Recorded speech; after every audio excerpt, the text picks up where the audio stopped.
우리나라 어른들이 청소년들한테 공부에 대해서 하는 이야기는 딱 두 가지입니다. 첫 번째는 뭐냐? 질문을 하죠. 질문을 하는데 이 질문이 바로 너 몇 등 하냐는 질문입니다. 이게 사실 서양에선 볼 수 없는 얘기죠. 서양의 이 학교의 성적표에는 등수라는 게 나오지 않습니다. 다 절대평가이기 때문에. 그리고 우리나라 어른들이 청소년들한테 명령을 하는 게 하나 있는데요. 그 명령이 바로 뭐냐면 너 공부 열심히 해라 이거죠. 근데 이 공부를 열심히 하라는 얘기는 뭐 우리가 밥 먹듯이 듣는 얘기지만 이건 이제 노력을 강조하는 건데 사실 인생사의 중요한 일치고 노력만으로 되는 일은 없습니다. 여러분 그 연애 해보셨죠? 노력을 열심히 하면 연애가 잘 되던가요? 사실 그렇지 않았거든요. 공부에는 세 박자가 필요합니다. 3박자가 맞아야 되는 건데요. 첫 번째로 필요한 것은 뭐냐면 논리적으로는 사실 동기가 맨 처음 필요한 겁니다. 그 다음에는 기술이 필요하죠. 생각보다 기술은 굉장히 중요한 것입니다. 그리고 이제 물론 노력도 필요한 것이죠.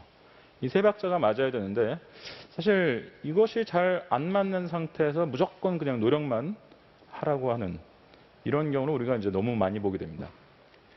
일단 한국 학생들이 얼마나 노력하고 있는지를 한번 보죠. 즉 공부 시간이 얼마나 긴지를 통계를 통해서 한번 보겠습니다. 자, 이것이 전 세계 고등학교 1학년 학생이 일주일에 몇 시간 공부하는지를 보여주는 통계입니다. 제일 밑에 있는 이제 OECD 평균 일주일에 35시간 정도로 공부합니다. 학교 수업을 포함한 겁니다. 제일 위에 이제 일본이 한 32시간 되고 세 번째 나오는 미국이 한 33시간 되고 저 밑에서 세 번째 그 유명한 핀란드가 한 30시간 되는데요.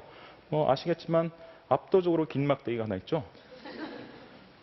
우리나라가 유일하게 이제 50시간을 기록하고 있습니다. 그래서 세계에서 제일 오랜 시간 공부하는구나. 이게 이제 통계적으로 딱 입증이 됩니다. 그래서 성적은 얼마나 좋냐? 학력, 즉 학업 성취도는 세계에서 가장 높은 수준입니다. 가장 최근에 있었던 국제학력 비교평가가 고등학교 1학년 대상으로 2009년에 있었습니다. 자, 그 성적을 우리가 한번 보면요. 자, 대한민국 부분을 한번 우리가 보면 읽기가 전 세계 1등, 수학이 1등, 과학은 3등이었습니다. 유명한 핀란드가 우리하고 아주 가까이 있습니다. 핀란드가 읽기 2등, 수학 2등, 그리고 과학 1등. 우리나라하고 핀란드는 학력은 거의 쌤쌤이라고 볼 수 있습니다. 그런데 이상한 건 뭐냐? 핀란드 학생들은 보세요. 30시간 공부하고 저 성적이 나오고 한국 학생들은 50시간 공부해서 저 성적이 나옵니다. 이거 뭐 이상한 거 아닙니까? 너무 극단적이잖아요. 이게 보여주는 게 뭐냐면 한국 학생들이 진짜 이 공부에 대한 기술이 형편없다는 거예요. 굉장히 비효율적인 공부를 하고 있다는 겁니다. 그래서 제가 학생들을 상담할 때 가장 심각하게 위기를 느끼는 것이 이 학생들의 공부에 대한 기술이 형편없다는 겁니다. 자, 기성세대 청소년기였을 때하고 지금 청소년들하고 누가 더 공부에 대한 기술이 좋을 것 같으세요? 기성세대 청소년기가 더 좋아요. 왜냐면 그때는 이제 교육 환경은 되게 안 좋았지만 뭔가 공부를 해야겠다 싶으면 그래도 단어 정도 만들어보고 노트 정리도 해보고 계획표도 세워보고 이런 경험들이 있었거든요. 근데 지금은 물론 공부하는 시간은 더 늘어났지만 다들 그냥 남이 하라는 대로만 한 공부가 대부분입니다. 그래서 이런 경험을 못 해본 학생들이 너무나 많아요. 특히 가장 심각한 문제는 이제 중학교 때 발생합니다. 중학교 때를 제가 강조하는 이유는 뭐냐면 사실 그 공부의 기술은 초등학교 때 형성되기는 어렵습니다. 왜 초등학생은 기술을 익히기 어려울까요? 이것은 초딩은 인간이 아니기 때문입니다. 키워보신 분은 다 아시죠? 초딩 그게 어떻게 인간입니까? 그러니까 미래에 대한 합리적 예측 능력이 어느 정도 이상 되는 이 중학교 정도 시기가 이제 공부의 기술, 노하우, 요령 이런 것을 익힐 수 있는 이제 결정적 시기인데 이것을 방해하는 가장 심각한 장애물이 바로 종합반학원입니다. 종합반학원에 등록하는 순간 얘는 국영수사과 주요 과목 다 공부에 대해서 어떤 계획도 세울 필요가 없죠. 그렇죠? 다른 말로 해볼까요? 공부에 대해서 계획을 세울 필요가 없는 수준이 아니라 공부에 대해서 어떤 계획도 세워서는 안 되는 겁니다. 즉 계획 세우는 게 금지되는 거죠. 또는 종합반에 등록은 안 했다 할지라도 이 과목은 이 학원, 저 과목은 저 학원, 그 과목은 과외 이렇게 이제 스스로 종합반을 만드는 거죠. 그래서 종합반 또는 스스로 종합반. 이게 이제 중학교 때 공부에 대해서 이 기술, 노하우를 익혀야 될 굉장히 중요한 시기를 날리게 만드는 굉장히 중요한 주범입니다. 그래서 결국 이런 식으로 이제 결국 어떻게 대학을 간 학생들이 뭐 요즘 대학 교수하는 제 친구들이 하나같이 하는 얘기가 뭐냐면 야, 요즘 수강 신청하는데 왜 이렇게 엄마들이 많이 오냐? 다들 그 얘기합니다. 또 뭐 성적표가 나오면 꼭 엄마들이 전화하고 엄마들이 찾아오고 막 그런다고. 옛날에는 상당히 좀 그 간간히 볼 수 있는 일이었는데 요즘은 너무나 자주 볼 수 있는 일이라는 거예요. 이게 지금 우리가 이제 후속 세대들을 어떻게 키워가고 있는지를 잘 보여주는 단면입니다. 자, 초딩은 사실 기술이라는 게 생기기 어렵댔죠. 습관의 형성이 핵심입니다. 근데 초딩 때 제일 중요한 습관은 학교에서 공부하는 걸 복습하는 습관하고 독서 습관입니다. 근데 이런 습관의 형성을 가장 심각하게 방해하는 게 뭐냐면 바로 방학 때 학원을 보내서 선행학습을 시키는 거예요. 이게 선행학습 한 번으로 끝나는 게 아니에요. 잘 생각해 보세요. 자, 방학 때 엄마가 학원을 가래서 학원을 가서 한 번 배웠어요. 자, 그 다음에 학기가 시작되니까 학교에서 배우는 게 이제 두 번째죠. 그리고 학기 중에도 되게 학원을 다니잖아요. 그러니까 학원에서 또 한 번 배웁니다. 그걸로 안 끝나요. 중간고사, 기말고사 처리되면 뭐 총복습 정리다, 보강 수업이다, 다다다다. 한 번 더 배웁니다. 그러니까 엄마가 하라는 대로 학교하고 학원을 왕복하면 같은 내용을 적어도 4번씩 수동적으로 반복하게 되어 있습니다. 자, 그 결과 어떤 문제가 생길까요? 집중력이 떨어집니다. 생각해 보세요. 아이 입장에서 생각해 보십시오. 자, 엄마가 학원을 가래서 방학 때 학원을 갔어요. 선생님 뭔가 막 가르치고 있어요. 근데 나는 이미 알고 있어요. 뭘 알고 있냐? 저 내용이 적어도 3번 반복된다는 걸 알고 있는 거예요. 그래서 지금 전국의 초등들이 집중력 저하 훈련을 집중적으로 받고 있습니다, 지금.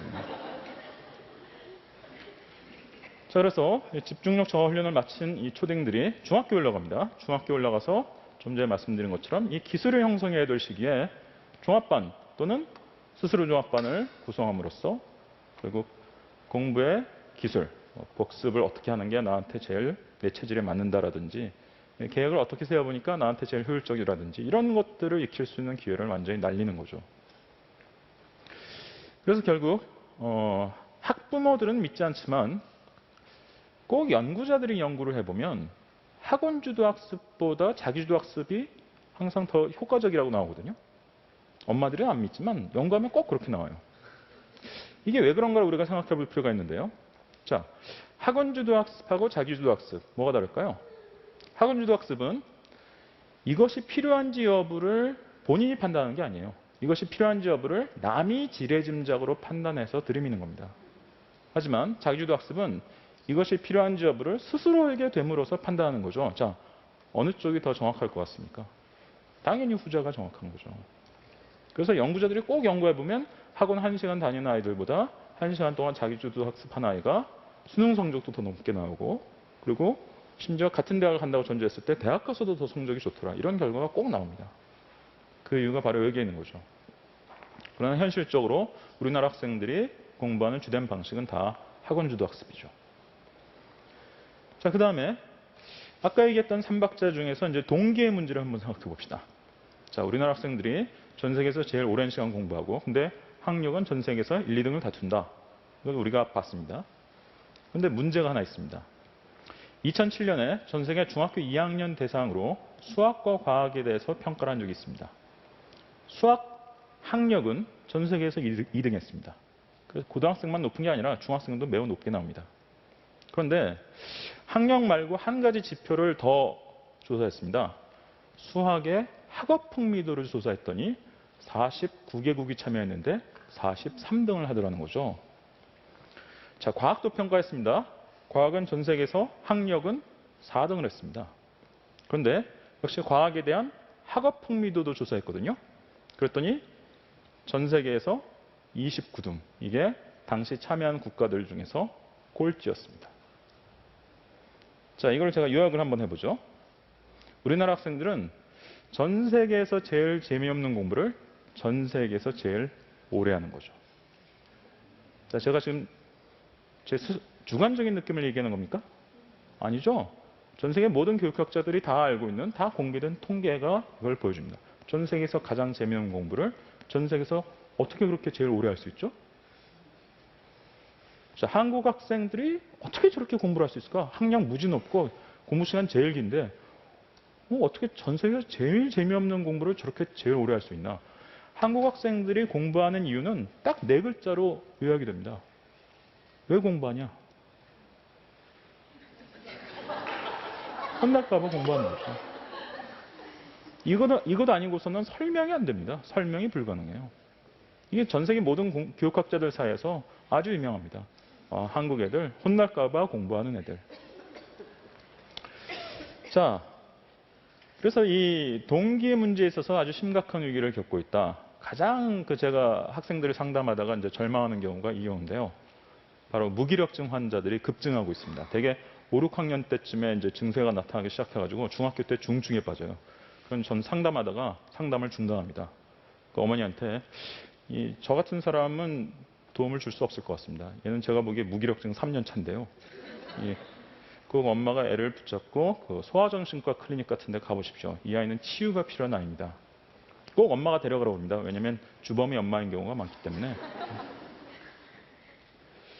그래서 이게 왜 이런 무기력증 환자가 급증하겠느냐? 우리가 답을 알고 있습니다. 전 세계에서 제일 재미없는 거를 제일 오래 시키니까 이러는 거죠. 자, 그러면 그 다음에 노력의 문제를 한번 얘기해 보죠. 자, 물론 노력 많이 합니다. 공부 시간 제일 긴 걸 보면 바로 알 수 있는데 문제는 이 노력의 방향이 굉장히 잘못되어 있다는 거죠. 즉, 진도 나가는데 굉장히 급급한 공부를 하고 있습니다. 학원에서 특히 선행학습 진도 쭉 빼버리는 이런 식의 공부 굉장히 아이들 많이 길들이거든요. 그래서 굉장히 많은 아이들이 뭘 착각하냐면 진도가 성취도인 줄 알아요. 물론 이거는 전혀 다른 거죠. 예를 들어서 중학교 1학년에서 고등학교 3학년 사이 6년간 기본 영어급의 영어 학습서를 아이들이 평균 몇 권을 볼 것 같습니까? 대략 조사해보면 거의 4권 정도 배웁니다. 왜냐면 고등학교 올라가면 심지어 정규 수업 시간에 배우기도 하고 보충학습이나 또 학원에서도 배우고. 그래서 6년간 평균 한 4권 정도를 보는데 야, 너는 왜 이것도 보고 이것도 보고 이것도 보고 이것도 봤는데 왜 이 모양이냐? 그래서 어떻게 공부했는지를 보면 다 그냥 진도 나간 거예요. 그냥 진도 나간 게 공부인 줄 알아요. 결국 우리나라 학생들이 어떻게 공부하는지를 구체적으로 상담을 통해서 제가 관찰을 하면 할수록 야, 이런 식으로 가다간 나라 망하겠구나. 이런 느낌이 점점점 저를 엄습을 합니다. 자, 우리나라 학생들이 겪고 있는 공부의 위기. 첫 번째, 동기의 위기. 자, 이유는 무엇이었죠? 전 세계에서 제일 재미없는 공부를 전 세계에서 제일 오래 한다. 확인한 증거는 뭐냐? 무기력증 환자들이 급증하고 있다. 두 번째, 기술의 위기. 왜? 초딩 때 이미 집중력 저하 훈련을 집중적으로 마친 뒤 중학교에 들어가서 공부에 대해서 어떤 계획도 세울 필요가 없을 뿐만 아니라 세워서는 안 되는 이런 상황을 한 3년 내리 해버리면 결국 성취도를 관리하는 데 필요한 시간 관리 기술이나 복습 기술이나 이런 것들을 익히는 것이 불가능해진단 말이죠. 그리고 마지막으로 노력의 위기. 뭔가 공부를 많이 하긴 하는데 이것이 굉장히 비효율적으로 들어간다. 즉 성취도를 위주로 공부하는 것이 아니라 진도 빼는 데 급급한 공부를 다들 하고 있다는 거예요. 그래서 이것이 단순히 공부의 문제만이 아닙니다. 저는 우리나라 20대가 상당히 무기력하다고 얘기하죠. 그 무기력증에 대한 20대가 겪는 무기력증에 대한 표준적인 설명은 취업하기 힘드니까 심리적으로 쫄아서 그렇다. 이렇게 설명합니다만 저는 우리나라 20대 무기력증의 원인의 상당 부분은 청소년기에 이미 있다라고 봅니다. 남이 하라는 대로만 하는 이런 식의 공부. 그것도 전 세계에서 제일 오랜 시간. 제일 재미없는 공부를. 자, 우리 사회가 그리고 우리 학교가 가정이 여기에 대해서 뭔가 답을 내놓아야 되는 이런 시기라고 생각을 합니다. 마치겠습니다. 감사합니다.